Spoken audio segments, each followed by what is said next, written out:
Il-Kap Nazzjonalista Adrian Delija reġa' għamel U-turn oħra dwar il-programm ta' ċittadinanza b'investiment.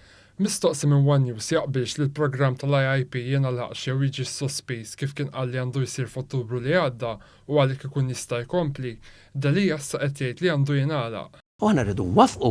Il-pożizzjoni ta' Delija kontra dawn il-programmi ta' investiment f'Malta tikkuntrasta bil-kbir mal-pożizzjoni tal-President tal-Kamra tal-Kummerċ David Xwiereb.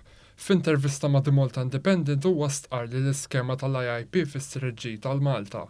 L-iskema tal-IIP ġabet ħafna ġid lill-pajjiż. Il-Perit Xwiereb ikkummenta wkoll dwar kif id-due diligence jew aħjar il-proċess ta' skrutinju li jsir tal-programm Malti huwa wieħed mill-aqwa fid-dinja. Aħna nifhmu l-Kamra ta' Kummerċ nifhmu il-due diligence li jsir biex nies li japplikaw għal din il-fatt. Huwa due diligence serju ħafna, wieħed mill-iktar serji li hawn ħafna pajjiżi. Iżda skont Adrian Delija dan mhux minnu għallega li dan il-programm qiegħed iġib il-kriminali. Iktar qed joħorġu każi letteralment wieħed wara l-ieħor ta' kriminali. Min-naħa tiegħu il-President tal-Kamra tal-Kummerċ insista li l-Kamra trid li l-programm tal-IIP jew simili jkomplu għalkemm tenna li jixtieq sospensjoni sakemm isir xi titjib.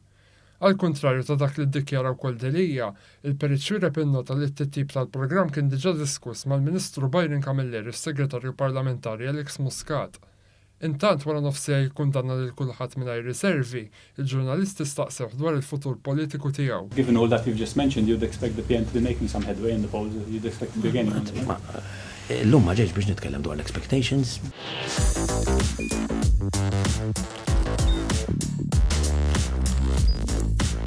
Idħol fuq one.com.mt u hemmhekk tista' tara l-programmi kollha li jxandru fuq One permezz ta' One Play.